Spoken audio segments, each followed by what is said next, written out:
Cannabis sativa, also known as hemp, is an edible seed which contains about 30% oil. This oil can be used on salads, in smoothies, or to make paint or soap. I'm your host, Leslie Stone, and let's talk cannabis.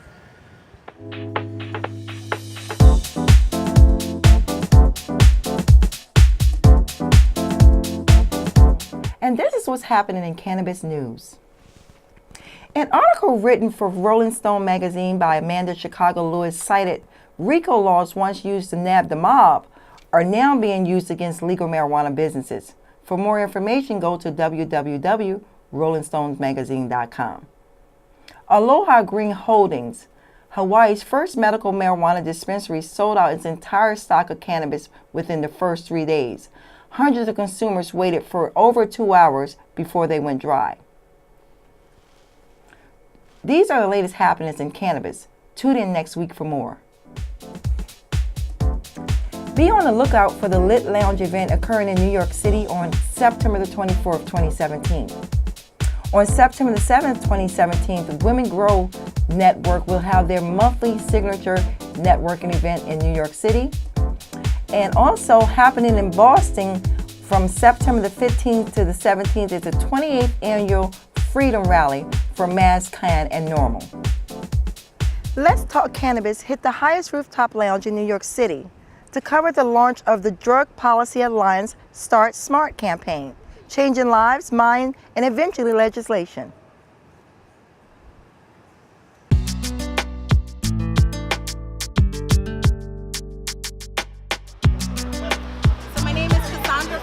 I'm the New York State Director at Drug Policy Alliance. We're a national organization working to end the war on drugs. And we're here today to talk about why it's so important to legalize marijuana in New York. My name is Harry Levine. I'm a professor of sociology at Queens College in the City University of New York. But what I do most importantly and seriously is to co-direct the Marijuana Arrest Research Project. I'm David Holland. I'm the Executive and Legal Director of Empire State Normal. And it's a great privilege to be here as one of the core groups in support of the Start Smart campaign. Marijuana is one of the least dangerous substances we have, certainly less dangerous than tobacco or alcohol. And the way the law treats it makes no sense at all and just ruins thousands and thousands of lives every year. I've watched the ravages of alcohol, tobacco, and illicit drugs of all sorts of natures that are not what marijuana has been in the history of the United States or in the present society as we know it today. I've watched the decimation of communities, not from crack, which killed people, but from the elimination of Black and Latino males simply for smoking a joint.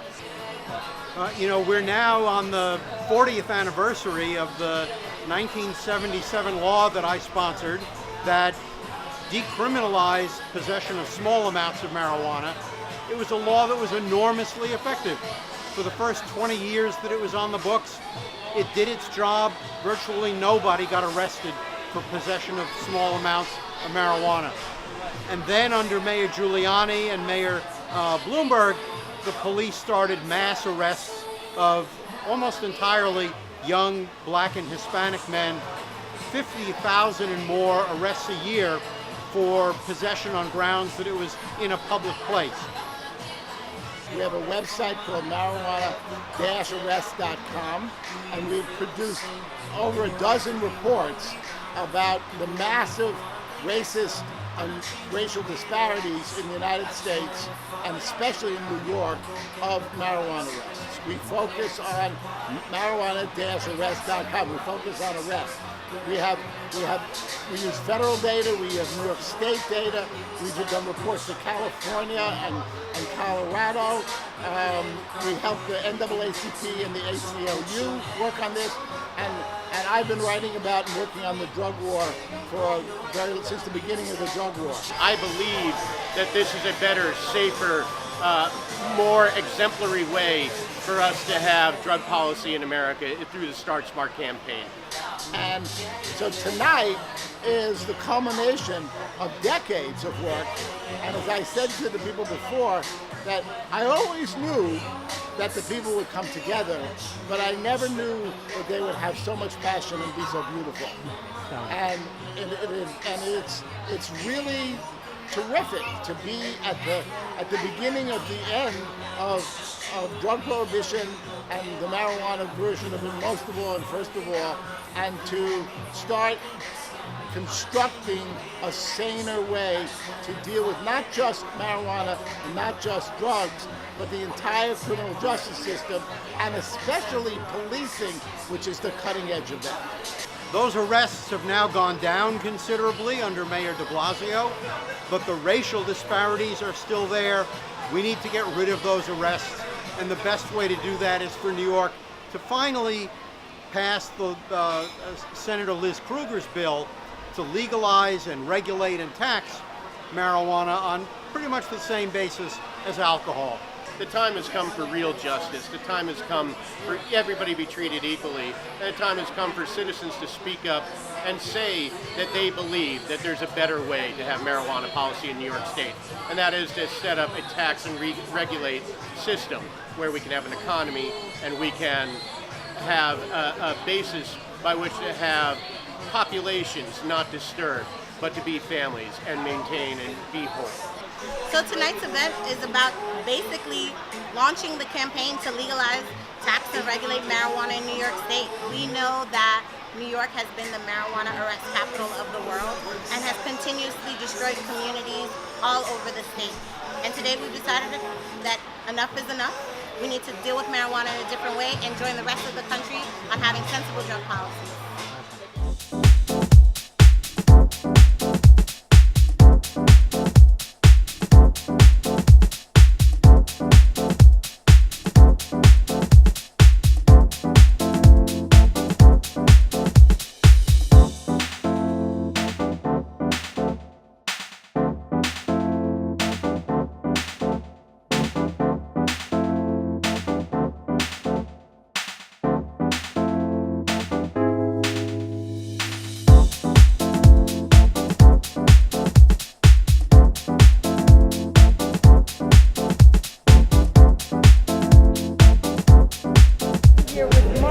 Hey.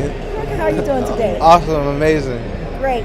Marka, now, looking at cured bomb desserts, and I like the fact that it's cured bomb desserts and it's CBD.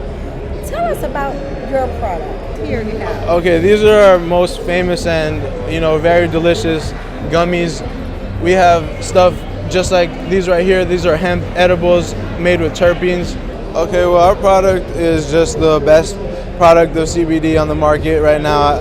I believe that we have a strong hold on CBD, and all of our products, we have everything from vape, smoke, topicals, soaps to eat. All of our products are just amazing. They help a lot of people, and we're really excited to be able to do that and help everybody out in the CBD community. So that's pretty much our stronghold for our products.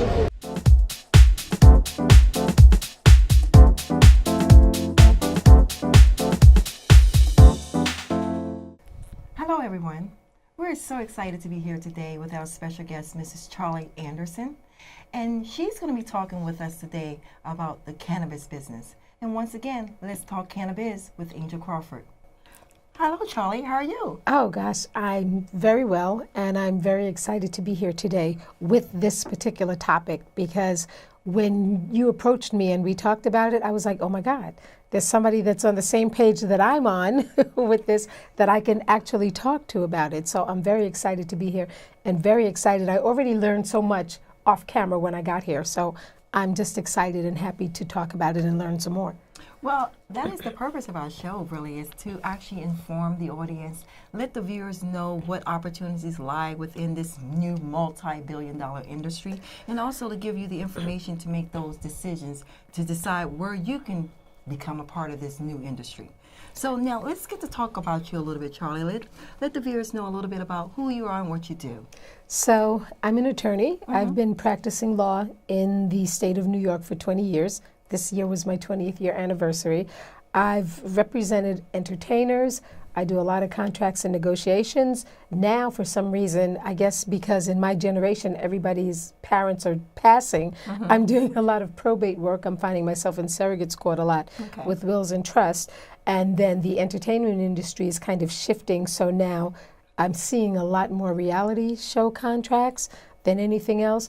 But I am retired after 20 years of practicing, and I was looking for another opportunity or something else to get involved in. And in seeing the growth of the medicinal cannabis industry, it's fascinating. And it's mostly fascinating because I know people who have been treating themselves medicinally with cannabis for over 50 years.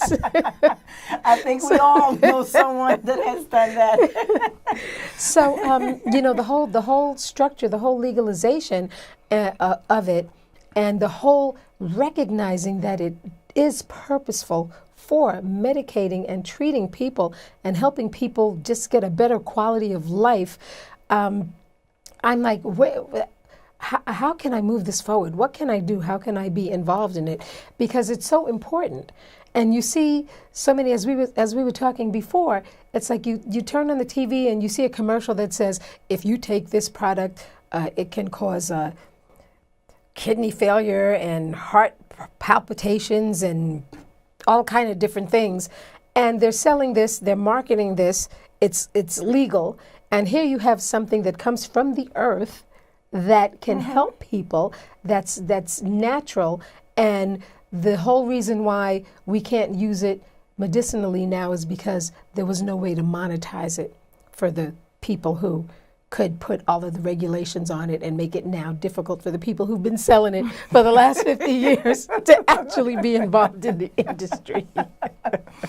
Well, Charlie, you've actually touched on many points that we would like to elaborate today on the show, because I believe that a lot of the same inquisitiveness that you have, others have just as well.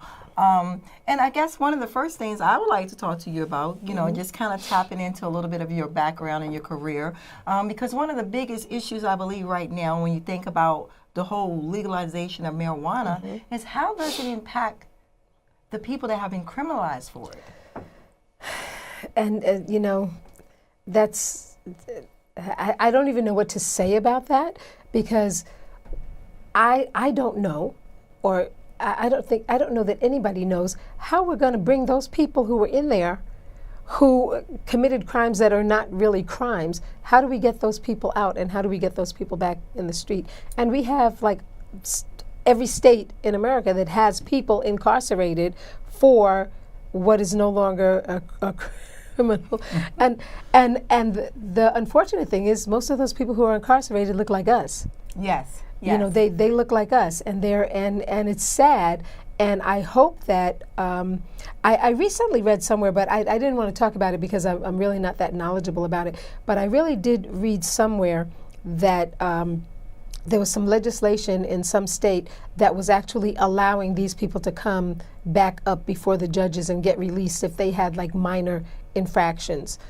Well, I believe I've heard something similar to that, and that's where I was hoping you would be able to enlighten me on, because I've heard that they begin to, I don't know if it's the proper terminology, give some pardons, or they're really beginning to kind of backtrack some of those previous cases and, looking at them now, because now, let me just ask this question, because I was told this. Now, I was told, of course, because it's been legalized for medicinal purposes, that they have to adjust the laws at this point. And they've done some modifications right here in the state of New York when it comes down to, marijuana from an illegal standpoint. Now, are you aware of that law? Can you tell us what that consists of right now? I'm not aware of the specific laws, but I'm aware of the trend. Okay. And the trend has been that for most of the states that have legalized medicinal marijuana, they have changed their laws so that small quantities of marijuana, if you're found with a small quantity of marijuana on you, it's not a big criminal offense.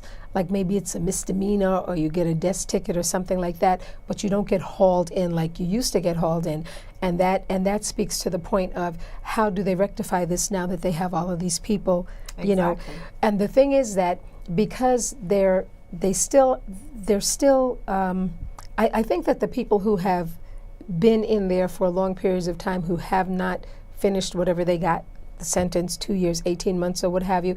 I think that probably the new people that are coming in, that are being arrested for having a small quantity, those are the first people that they're saying, okay, we're not even gonna put this through the system, or we're gonna just give a desk ticket and make this go away. But it's the people who are in there already, who have already served time, that are already caught up into it, that are probably going to be more affected, because we're not reaching back that far into where they are to try to get them out. I think that the new folks who are getting tickets now, for example, I had someone come to me recently, and I really don't do criminal law. I had a criminal law partner named Victoria Brown. Yes.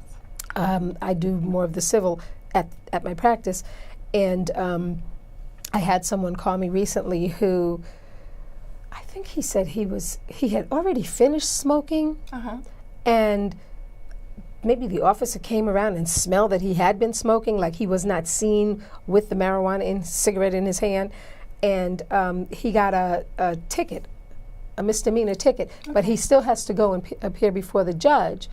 But they're still in New York, at least, they're still enforcing, like, if I smell marijuana, you have to get a ticket. The police can still be involved. It's not like they're just going to say, oh, we only see one joint, that he's smoking right now, so we're going to walk away. He probably doesn't have any more. They're still going to do the investigations, and they're still going to try to run something into the system. But now it's lighter. Now you're getting a desk ticket. Now you're not getting jailed and have to stay overnight to see the judge in the morning. They're not taking you in and fingerprinting you and everything else. Now they're kind of giving you tickets. And I know in a lot of states that have legalized the medicinal use, they have also changed their laws with regard to how much you can legally have in your possession before it becomes a big criminal offense. From a recreational standpoint. From a recreational standpoint, yes. Now, that was what I was told about New York State. However, I'm not familiar with the actual amount that quantifies that, but I was told there's a certain amount. It's like 2 joints or something. It's like something. It's like something bizarre. These are the things I'm sure most of you guys want to know out there. Well, when I come back, I will have that information, because I actually didn't know that we were going to talk about the criminalization part so much. Well, like I say, I'm sure some of the viewers, when they say we have our attorney here, Charlie, one of the biggest questions they want to talk about, because a lot of the people that I speak to regarding the whole legalization of marijuana is like, okay, what happens to those people that are incarcerated now for those small amounts? How does it impact them, and what changes, or how do we rectify that? How do we justify that? You know what I honestly feel like? I feel like by the time the system catches up to them, they will have served their time and they will be out. I don't think that there's a thrust toward, let's identify these people and let's release them.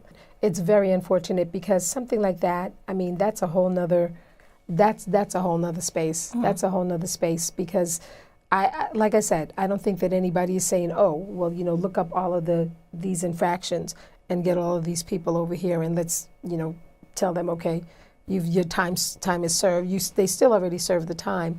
But I think moving forward, we're going to see a lot more recreational use. Well, I can say right now, as of lately, I see there's kind of a shift in the atmosphere here in New York in the public streets with, just actually smelling marijuana publicly. And I'm talking about in some of your most highly trafficked business areas during peak times of the day. So, I mean, I don't know if that's an indication of, the legalization of marijuana in the state of New York for medicinal purposes, and people feeling a little more comfortable with having these smaller amounts and just kind of, taking that hit of relief throughout the day, or to take the edge off at work, or whatever it is that's causing this thing to happen. People have been doing it forever, taking the edge off at lunchtime. But like you said, you didn't smell it. Right. Like now you can be on 42nd Street by the park there. Bryant Park. Bryant Park. Yes. You can walk through Bryant Park at lunchtime and be like, oh.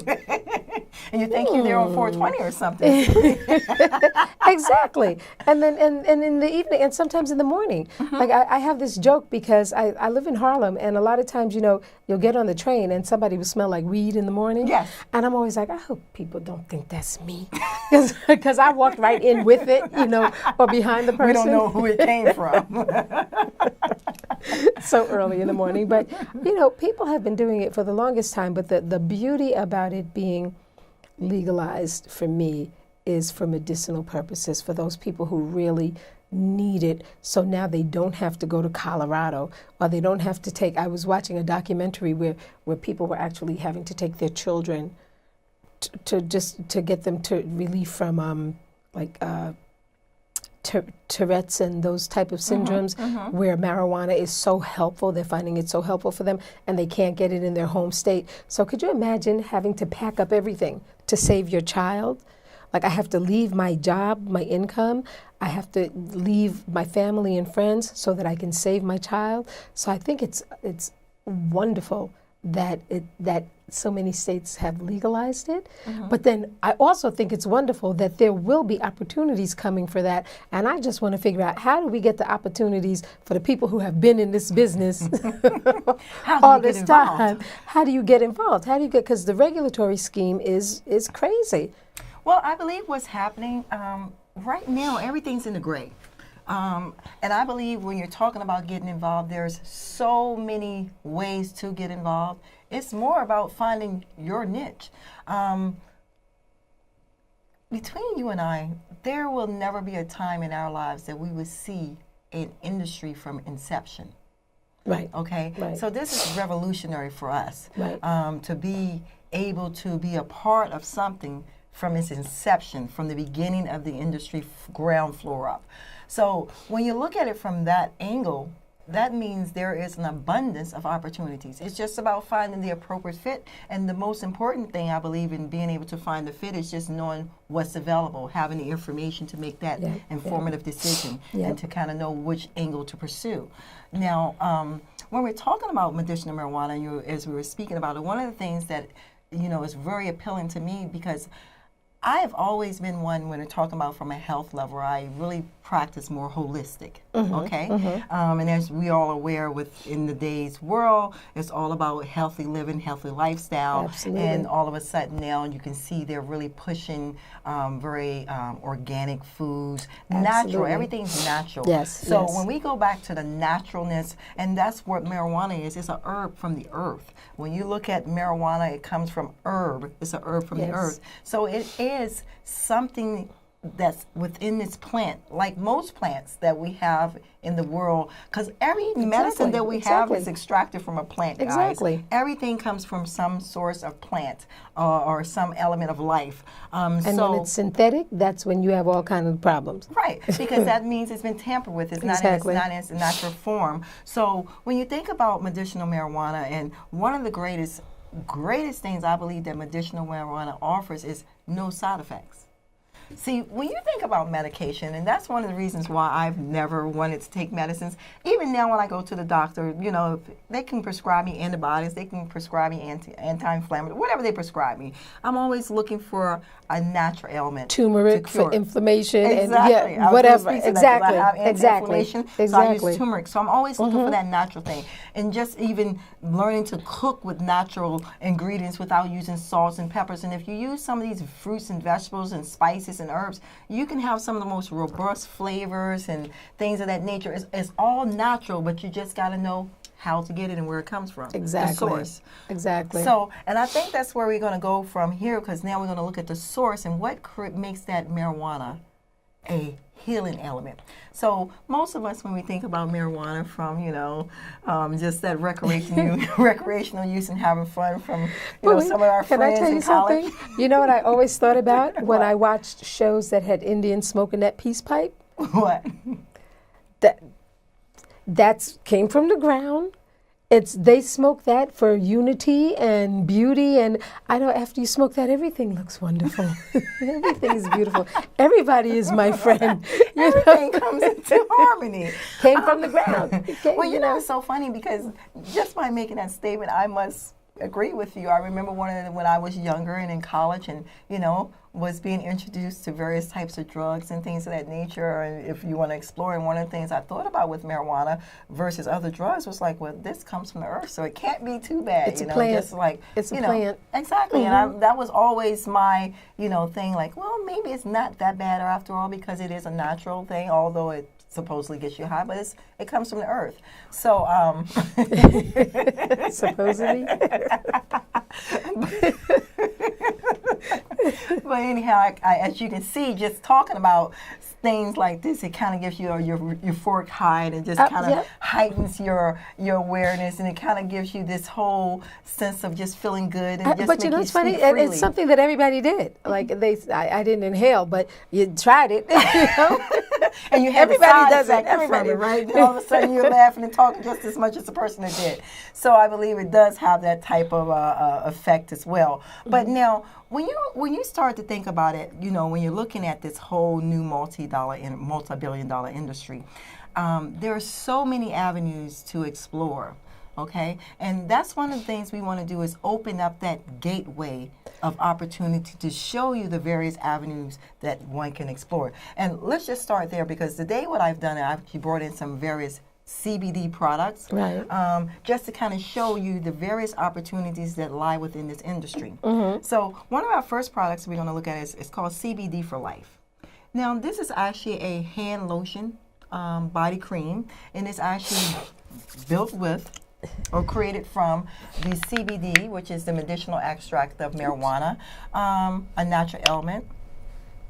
Oh, it smells good. It smells like it has some eucalyptus in it. I don't know. What does that smell? Well, actually, it's not eucalyptus. It's actually the scent from the marijuana itself. Really? Wow, it's nice. Now, basically what this does is actually an anti-inflammation lotion. It's a pain reliever, anti-inflammation. And it also promotes anti-aging. It rejuvenates. You can use Thanks it. for tuning in to Let's Talk Cannabis this week. We'd like to thank the Drug Policy Alliance, Normal, and Cure Bomb Dessert.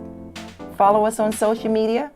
And remember, in the green rush, money does grow on trees.